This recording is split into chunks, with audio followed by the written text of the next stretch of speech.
And g'day there, my name is Ozzy Stern, a country Victorian gamer of Star Wars Armada, Star Wars Legion, X-Wing, Dystopian Wars, Flames of War, Battletech, and many other games besides. I have received some new models. I have received recently a Sabine Wren, which, yes, I do have the Darksaber, but unfortunately it looks like it might have slipped through my chair, so it might be somewhere on the floor. I'll have to have a look for it afterwards. But also I've received a unit of fleet troopers. These fleet troopers, like many of the things that I have purchased, are not by Atomic Mass Games. They are done by a company by the name of Garfies Games. These are fleet troopers that they have designed and have had the ability to print off. And today is just going to have a quick look at the models itself and also just to give some impressions. So first off, as you can see, they're pretty much in the same height as the rest of the models that I've got. As you can see, I've got a Rebel Sergeant and Han Solo here on the side, both of them done by Atomic Mass Games. And as you can see, pretty much height-wise, they are very similar. Interesting enough, they do appear, almost all the models do appear to be a little bit more, I guess you could say, chunky around the middle body part. Not saying that the world of the universe of Star Wars is full of thin people, but it just means that maybe the printing process just has a little bit more girth in the model than some of the other models that I have received from other companies as well as from Atomic Mass Games itself. Either way, it doesn't matter. These models look good. I did have one concern about this particular person. As you can see, it's only on 1 foot. And for a person like that to be shooting with any type of accuracy on 1 foot, leaping, unless that person is like Billy the Kid, I'm not sure how that person is even able to do any type of aiming. But either way, it's a very interesting pose. It's just going to be one of those poses that are going to be very dangerous if you happen to knock around your models a bit, accidentally drop it, because I would imagine with only one connector point between the base and the model itself, that could easily be broken. Anyway, let's give you a little bit of a close-up. So as you can see, the models are pretty good. You've got one that's got like a spotter scope, which is nice. All of them are got the helmet that the fleet troopers have. All of them have like that internal comlink setup. Sergeant, I would imagine, would be this character with the open flowing coat out the back here. The special characters is this guy right here, and his friend right next to him with the other gun. The spotter also has a bit of a beard on, which is not bad in terms of difference for the model. My plan for these is probably I'm going to paint them similar to the image that you can see of Captain Antilles from Star Wars Episode 4, where he has the fleet uniform, but more also a khaki type coat over him. So all of these might have like a little bit more khaki coat, casual wear, rather than just the pants, black vest sort of thing. But I might incorporate all of that. Anyway, if you're interested in the models from Garfies Games, you can find a link in the description below. They are a pretty good store, and for those of us here in Australia, New Zealand, or in the Asia Pacific area, it sometimes is a little bit cheaper than trying to get the products from other 3D printing services in America. And welcome back. So as you can see, I've undercoated all of my fleet troopers in uniform grey. I've also grabbed one and did some test colorations to make sure that how I'm going to paint him and the rest of the squad is going to work out for what I want it to look like. So going through the colours that I've used to create the example, and then I'm going to use it for the rest of the unit. I've used Abaddon Black for the likes of the boots, belts, the gunsling, the helm, the vest, and also the visor. I've used this off-white for the likes of the helmet and the just underneath the chin strap. There. I've also used a mixture of 1 part of electric blue to 3 parts of off-white to create that very light blue shirt colour. I've also used wolf grey for the pants,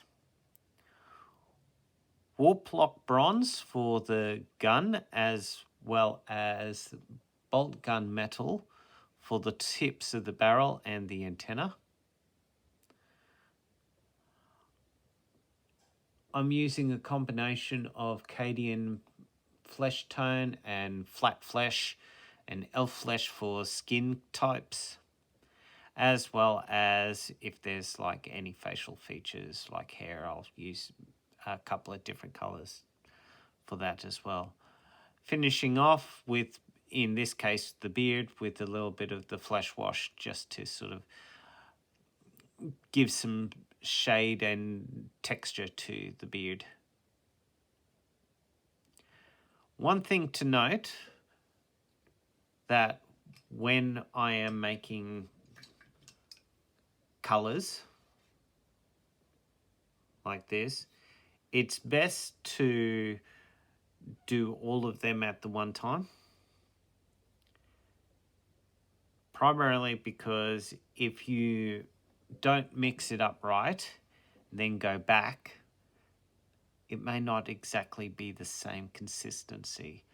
Sometimes writing down the formula for whatever you mix your paint as is good, but also it's an idea just to maybe concentrate on doing that paint first. To that end, I'm going to now paint all of mine in the blue color for the shirts where possible.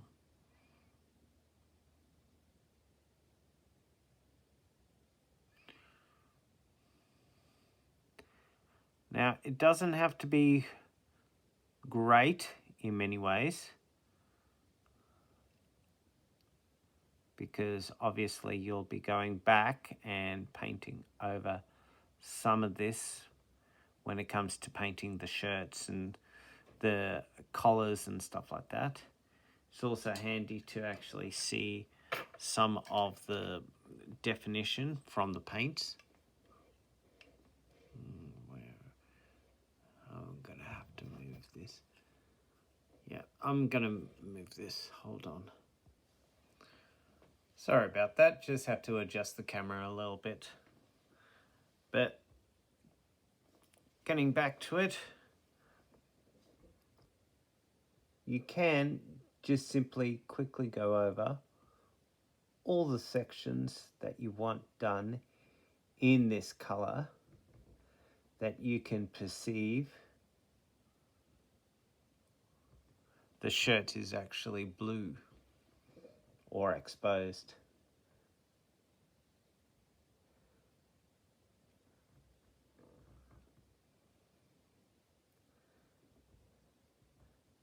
Now, I do need to admit that there are some sections of the models that it's rather quite hard to tell whether or not it's showing up as the shirt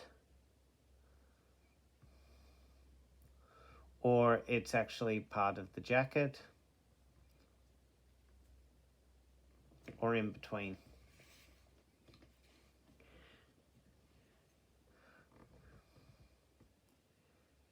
And if I was going to do like a darker color shirt, then I would probably look to do this coloration at the end.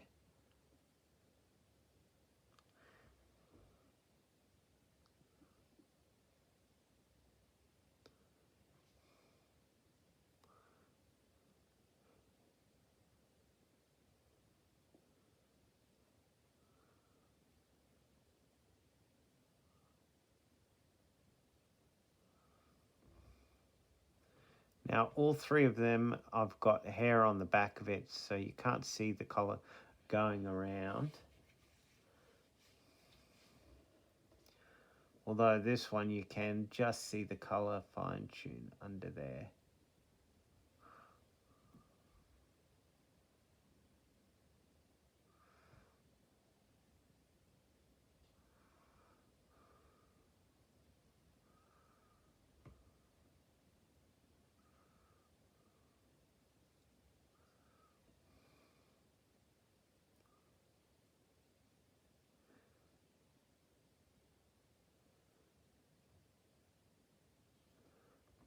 Now I did think long and hard about whether or not I wanted to do my own color scheme for these troopers. And I tried to do a little bit more reading of the various forces and various factions that make up the fleet trooper units from various source books like the West End Games role-playing game to the internet, and pretty much all of them say the same thing, that the fleet uniform was typically a blue or very blue-grey shirt. Even the official Rebel Legion cosplay website states that it uses a blue, or what they call an Oxford blue, as their official color type.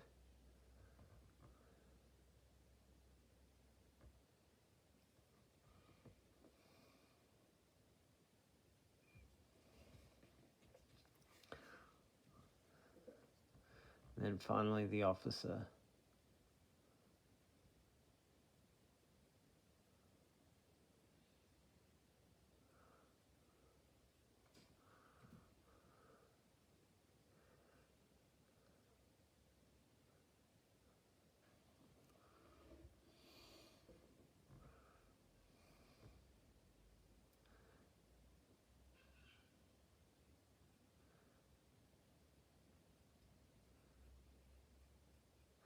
Rest of the process is pretty much similar to everyone else.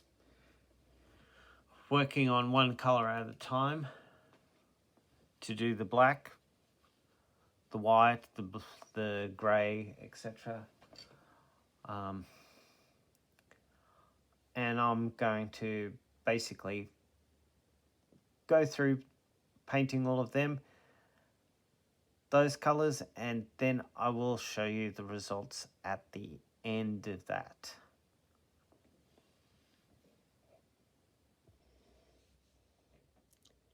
And here we have my finished fleet troopers for Star Wars Legion. As you can see, all of them nicely painted.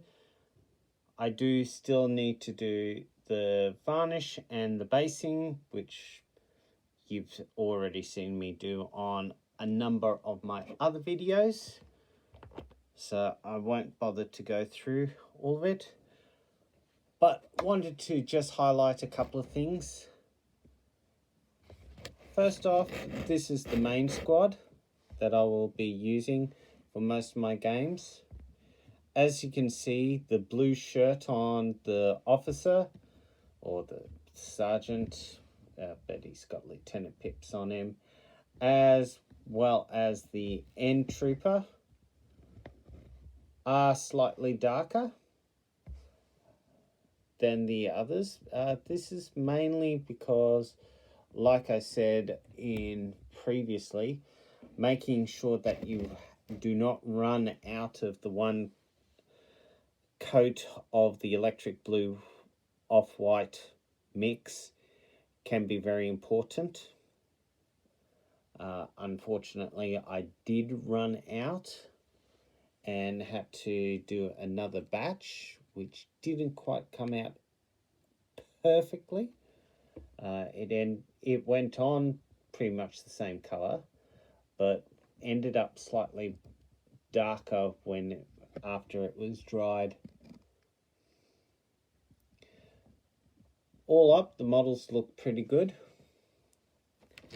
And I don't mind that the shirt is slightly different colored.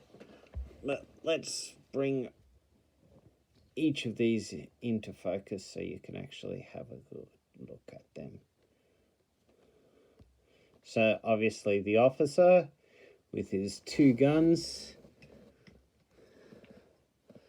in a very striking pose, flowing jacket. And I do like the Captain Antilles look with the jacket.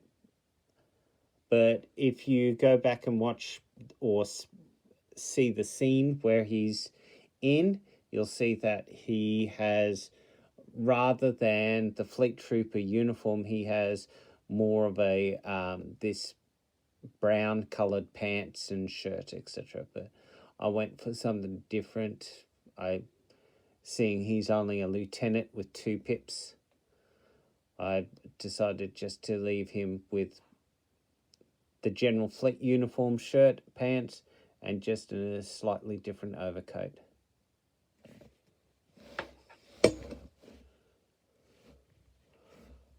My original with the spotter.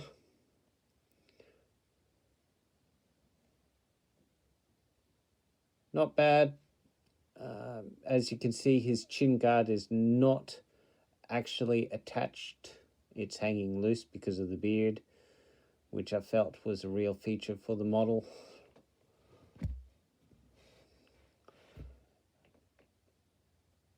And of course the sensor that you actually see on that lonely guard position on Yavin 4. All up, good, nice, dramatic pose.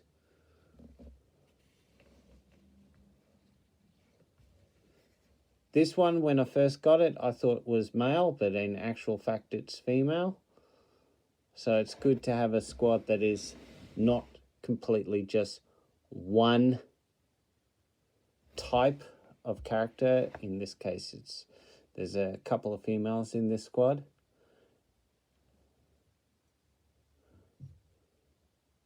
And I've done the hair nicely with some flesh wash to sort of give it a multi-tone look in the hair.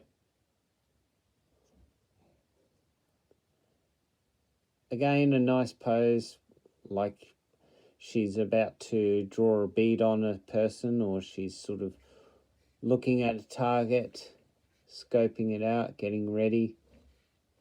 Of course, this guy already taking a shot. He really reminds me of one of the first actors that we saw in Star Wars Episode 4. He basically got shot pretty quickly, and he had that mouth open sort of thing going, gasping sort of thing as he died sort of thing. So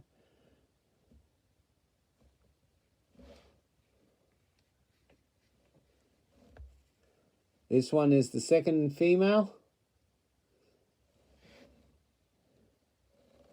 And the dynamic pose, like I said, rather awkward shot.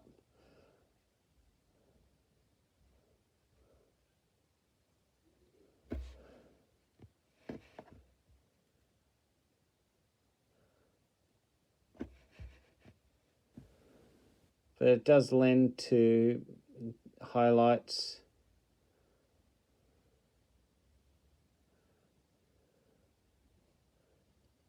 But I'll be keeping this one in the bag as much as possible just to protect that leg. I would not like to be working on that to try and repair it. One of the heavy gunners, infantry, with the, I think this is the shotgun version. You'll notice with his helmet, he's got another sight on this side.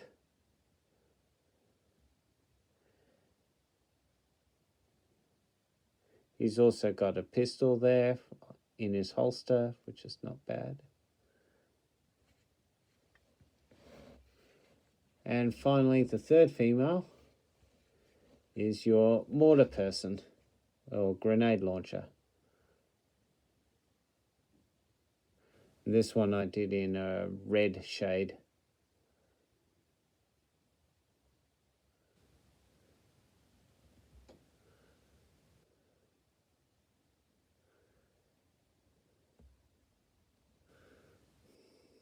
Anyway, as I said, that is my Fleet Trooper squad.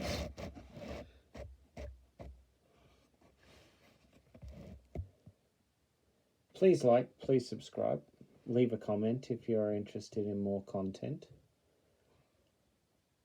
My next set of videos that I'm going to work on for Star Wars Legion is, of course, Sabine Wren. And please check out some of my other YouTube clips that I have been working on. I am currently working on some dystopian wars, as well as some Battletech. But for now, from Aussie Stern, I'd like to say thank you. And I will see you on the table next time. Bye for now.